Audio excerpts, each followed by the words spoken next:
ಜನಕ ಮಹಾರಾಜನು ವಿಶ್ವಾಮಿತ್ರರನ್ನು ರಾಮ ಲಕ್ಷ್ಮಣರನ್ನು ಶಿವಧನಸ್ಸನ್ನು ತೋರಿಸಲು ಕರೆದೊಯ್ದನು. ಕೆಲ ಸಮಯದ ನಂತರ ಮಹಾಮಹಿಮವಾದ ಆ ಧನಸ್ಸನ್ನು ದೃಢಕಾಯದ ಸಜ್ಜನರು ಗಂಧ ಪುಷ್ಪಗಳಿಂದ ಅಲಂಕರಿಸಿ 8 ಚಕ್ರಗಳುಳ್ಳ ಪೆಟ್ಟಿಗೆಯಲ್ಲಿರಿಸಿ ಅತಿ ಕಷ್ಟದಿಂದ ತಂದರು. ಜನಕರಾಜನು ಹೀಗೆಂದನು, ಈ ಮಹಾಧನಸ್ಸನ್ನು ಮೇಲೆತ್ತಲು ಇದುವರೆಗೆ ಯಾರಿಂದಲೂ ಸಾಧ್ಯವಾಗಿಲ್ಲ. ಯಕ್ಷರು, ಗಂಧರ್ವರು, ಕಿನ್ನರು ಈ ಕಾರ್ಯ ಮಾಡಲು ಸಾಧ್ಯವಾಗದೆ ಅಸಹಾಯಕತೆಯಿಂದ ಕೈ ಚೆಲ್ಲಿದ್ದಾರೆ. ಇಂಥ ಧನಸ್ಸನ್ನು ನೋಡಿರಿ. ವಿಶ್ವಾಮಿತ್ರ ಮಹರ್ಷಿಗಳು ಮುಗುಳ್ನಗುತ್ತಾ ರಾಮನತ್ತ ನೋಡಿ, ವತ್ಸ ರಾಮ, ನೀನೊಮ್ಮೆ ಪ್ರಯತ್ನಿಸು ಎಂದರು. ಗುರುಗಳ ಮಾತು ರಾಮನಿಗೆ ವೇದ್ಯವಾಯಿತು. ಧನಸ್ಸಿನ ಬಳಿ ಸಾರಿ ಬೃಹದಾಕಾರದ ಆ ಪೆಟ್ಟಿಗೆಯ ಮುಚ್ಚಳವನ್ನು ತೆಗೆದು ಧನಸ್ಸನ್ನು ವೀಕ್ಷಿಸುತ್ತಾ ರಾಮನು ಹೀಗೆಂದನು, ಗುರುವರ್ಯರೇ, ಈ ಧನಸ್ಸನ್ನು ಸ್ಪರ್ಶಿಸಿ ಮೇಲೆತ್ತಲು ಪ್ರಯತ್ನಿಸುತ್ತೇನೆ. ವಿಶ್ವಾಮಿತ್ರರು, ಜನಕ ಮಹಾರಾಜನು ರಾಮನ ಈ ಮಾತಿಗೆ ಸಮ್ಮತಿಸಿದರು. ರಾಮನು ಧನಸ್ಸನ್ನು ಅದರ ಮಧ್ಯಭಾಗದಿಂದ ಹಿಡಿದು ಲೀಲಾಜಾಲವಾಗಿ ಮೇಲೆತ್ತಿದನು. ಮಿಥಿಲಾ ನಗರದ ಸಹಸ್ರಾರು ಜನರು ಈ ದೃಶ್ಯವನ್ನು ಮಂತ್ರಮುಗ್ಧರಾಗಿ ವೀಕ್ಷಿಸಿದರು. ಮಹಾಪರಾಕ್ರಮಿಯಾದ ರಾಮನು ಬಿಲ್ಲಿಗೆ ಎದೆ ಏರಿಸಿ ಎಳೆಯಲಾಗಿ ಆ ಮಹಾಧನಸ್ಸು ಮಧ್ಯಭಾಗದಲ್ಲಿ ಮುರಿದು ಹೋಯಿತು. ಧನಸ್ಸು ಮುರಿದಾಗ ಉಂಟಾದ ಭೀಕರ ಶಬ್ದದಿಂದಾಗಿ ಮಿಥಿಲಾ ನಗರದ ಅದೆಷ್ಟೋ ಸಹಸ್ರ ಜನರು ಮೂರ್ಛೆ ಹೋದರು. ಮೃಗ ಪಕ್ಷಿಗಳು ದಿಕ್ಕೆಟ್ಟು ಓಡಿದವು. ಪರ್ವತಗಳು ನಡುಗಿ ಭೂಮಿ ಅದುರಿತು. ಬೃಹದಾಕಾರದ ಮರಗಳು ಬುಡ ಸಮೇತ ಕಿತ್ತು ಬಿದ್ದವು. ನದಿ ಸಮುದ್ರಗಳು ಕಲಕಿ ಹೋದವು. 3 ಲೋಕದ ಜನರು ಸಹ ಭಯಂಕರವಾದ ಶಬ್ದಿನಿಂದಾಗಿ ಭಯ ಪೀಡಿತರಾದರು. ಕೆಲ ಸಮಯದ ನಂತರ ಪ್ರಜ್ಞೆ ಪಡೆದುಕೊಂಡ ಮಿಥಿಲಾ ನಗರದ ನಿವಾಸಿಗಳು ರಾಮನು ಸಾಮಾನ್ಯ ಪುರುಷನಲ್ಲ ಎಂಬ ವಿಷಯವನ್ನು ಅರಿತವರಾಗಿ ಭಯ ಭಕ್ತಿಯಿಂದ ಕೈ ಜೋಡಿಸಿದರು. ಜನಕ ಮಹಾರಾಜನು ಅತ್ಯಂತ ಸಂತೋಷದಿಂದ ಆನಂದ ತುಂದಿಲನಾದನು. ರಾಮನ ಭವ್ಯ ರೂಪವನ್ನು ಕಣ್ತುಂಬ ನೋಡಿ ಪುಳಕಿತನಾದನು. ಅನಂತರ ವಿಶ್ವಾಮಿತ್ರರಲ್ಲಿ ಹೀಗೆಂದನು, ಈಗಾಗಲೇ ನಮ್ಮ ಮಂತ್ರಿಗಳು ವೇಗವಾದ ರಥಗಳನ್ನು ಸಾಗಿ ದಶರಥನಿಗೆ ಈ ವಿಷಯ ತಿಳಿಸಿ ಪರಿವಾರ ಸಮೇತ ಆಗಮಿಸಲು ಸಂದೇಶ ತಲುಪಿಸಿ ಬರುವರು. ಧನಸ್ಸನ್ನು ಮುರಿದ ರಾಮನು ಸೀತೆಯನ್ನು ವರಿಸಲು ಯೋಗ್ಯ ಪುರುಷನು. ಆದ್ದರಿಂದ ಸೀತಾ ಕಲ್ಯಾಣವನ್ನು ಶೀಘ್ರವಾಗಿ ನೆರವೇರಿಸಲು ಬಯಸುತ್ತೇನೆ. ಇದಕ್ಕೆ ತಾವು ಸಮ್ಮತಿಸುವಿರಾ ಎಂದು ಕೇಳಿದನು.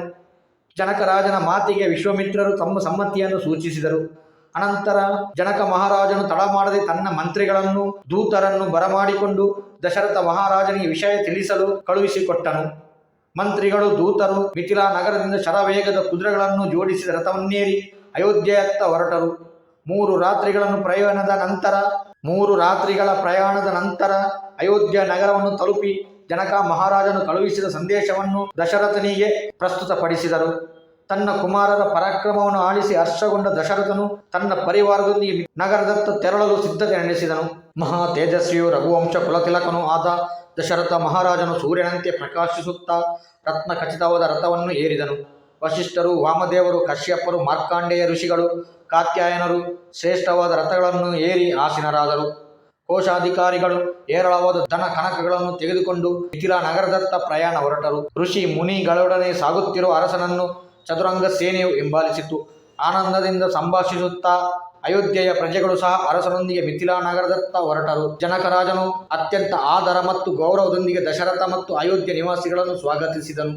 ವಿವಿಧ ಬಗೆಯ ಭಕ್ಷ್ಯಗಳಿಂದ ಫಲಪುಷ್ಪಗಳಿಂದ ಸತ್ಕರಿಸಿದನು. ದಶರಥನೊಂದಿಗೆ ಕುಶಾಲೋಪಚಾರ್ಯ ನಂತರ ರಘುಕುಲ ತಿಲಕನೇ, ಭೂಮಂಡಲದಲ್ಲಿ ಕೀರ್ತಿವಂತನು, ಪರಮ ಧಾರ್ಮಿಕರು, ಅತುಲ ಪರಾಕ್ರಮಿಗಳು ಆ ರಘುವಂಶದವರೊಡನೆ ಸಂಬಂಧ ಬೆಳೆಸುತ್ತಿರುವುದು ನನ್ನ ಭಾಗ್ಯವೇ ಆಗಿದೆ. ಮುಂದಿನ ಮಂಗಳ ಕಾರ್ಯಕ್ಕೆ ಅನುಮತಿ ನೀಡಬೇಕು. ಗೌರವ ಪೂರ್ವಕವಾಗಿ ಜನಕರಾಜನು ಹೇಳಿದನು. ವೃದ್ಧನೂ ಅನುಭವಿಯೂ ಆದ ದಶರಥನಿಗೆ ಜನಕನ ಮಾತುಗಳು ಅಮೃತ ಸುಧೆಯ ಸವಿಯನ್ನು ನೀಡಿತು. ಜನಕರಾಜನ ಆಸ್ಥಾನದಲ್ಲಿ ಸೇರಿದ್ದ ಋಷಿಮುನಿಗಳು ತಮ್ಮ ಆನಂದವನ್ನು ಹಂಚಿಕೊಂಡರು. ದಶರಥನು ರಾಮನನ್ನು ಲಕ್ಷ್ಮಣನನ್ನು ತನ್ನ ಬಳಿಗೆ ಕರೆದುಕೊಂಡು ಆಲಂಗಿಸಿಕೊಂಡು ಹರ್ಷಚಿತ್ತನಾದನು. ವಧುವಿನ ತಂದೆಯಾದ ಜನಕರಾಜನು ಯಜ್ಞ ಕಾರ್ಯವನ್ನು ವಿಧಿವತ್ತಾಗಿ ಪೂರೈಸಿದನು. ಸೀತಾ ಕಲ್ಯಾಣದ ಸಿದ್ಧತೆಯು ಭರದಿಂದ ಸಾಗಿತು. ವಿದೇಹ ದೇಶವು ಸಂಭ್ರಮದಿಂದ ತುಂಬಿ ಹೋಯಿತು. ದಶರಥ ಮಹಾರಾಜನ ಆಗಮನವು ಜನಕರಾಜನಿಗೆ ಅತ್ಯಂತ ಆನಂದವನ್ನು ನೀಡಿತು. ಸೀತಾ ಕಲ್ಯಾಣದ ಮೊದಲು ತನ್ನ ಸಹೋದರನಾದ ಕುಶಧ್ವಜನನ್ನು ನೋಡಬೇಕೆನ್ನುವ ಅತುಲವಾದ ಆಸೆ ಜನಕ ಮಹಾರಾಜನಲ್ಲಿ ಮೂಡಿತು. ತನ್ನ ಪುರೋಹಿತರಾದ ಶತಾನಂದರನ್ನು ಬರಮಾಡಿಕೊಂಡು ಅವರಲ್ಲಿ ಈ ವಿಷಯವನ್ನು ತಿಳಿಸಿದನು. ಶತಾನಂದರು ದೂತರನ್ನು ಕರೆದು ಇಕ್ಷುಮತಿ ಎಂಬ ನದಿಯ ತೀರದಲ್ಲಿ ವಾಸಿಸುತ್ತಿರುವ ಕುಶಧ್ವಜನಿಗೆ ಮಿಥಿಲಾ ನಗರಕ್ಕೆ ಆಗಮಿಸುವಂತೆ ತುರ್ತು ಸಂದೇಶವನ್ನು ರವಾನಿಸಿದರು. ದೂತರಿಂದ ವಿಷಯ ತಿಳಿದ ಕುಶಧ್ವಜನು ಅತ್ಯಂತ ಶೀಘ್ರಗತಿಯಲ್ಲಿ ಮಿಥಿಲಾ ನಗರಕ್ಕೆ ಆಗಮಿಸಿದನು.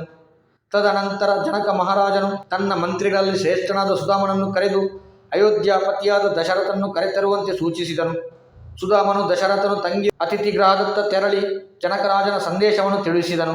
ದಶರಥನು ಬಂಧುಗಳು ಮುನಿಗಳೊಡನೆ ಕೂಡಿಕೊಂಡು ಅತ್ಯಂತ ಆನಂದದಿಂದ ಜನಕರಾಜನ ಆಸ್ಥಾನಕ್ಕೆ ಆಗಮಿಸಿದನು. ಮುನಿ ಶ್ರೇಷ್ಠರು ಪ್ರಜೆಗಳು ಮಂತ್ರಿ ಹೊಂದಿದವರು ಸೇರಿರುವ ಸಭೆಯಲ್ಲಿ ವಸಿಷ್ಠರು ದಶರಥನ ವಂಶಜರ ಕುರಿತಾಗಿ ವಿವರಿಸಿದರು. ಅಲ್ಲಿ ಸೇರಿರುವ ಸಕಲರು ಸಹ ಇಕ್ಷ್ವಾಕು ವಂಶದ ಚರಿತ್ರೆಯನ್ನು ಆನಂದದಿಂದ ಆಲಿಸತೊಡಗಿದರು. ಸೃಷ್ಟಿಕರ್ತನಾದ ಬ್ರಹ್ಮನಿಗೆ ಮರೀಚಿ ಬ್ರಹ್ಮನು ಜನಿಸಿದನು. ಮರೀಚಿ ಪುತ್ರ ಕಶ್ಯಪ ಬ್ರಹ್ಮನು. ಕಶ್ಯಪ ಬ್ರಹ್ಮನಿಂದ ವಿವಸ್ವಂತನು ಜನಿಸಿದನು. ವಿವಸ್ವಂತನ ಪುತ್ರನೇ ಮನು. ಮನು ಮಹಾರಾಜನೇ ರಘುವಂಶದ ಮೂಲ ಪುರುಷನಾಗಿದ್ದಾನೆ. ಈ ರೀತಿಯಾಗಿ ವಿವರಿಸತೊಡಗಿದರು. ತದನಂತರ ಜನಕ ಮಹಾರಾಜನು ಸೀತಾರಾಮ ಕಲ್ಯಾಣದ ತಯಾರಿಯಲ್ಲಿ ತೊಡಗಿದನು.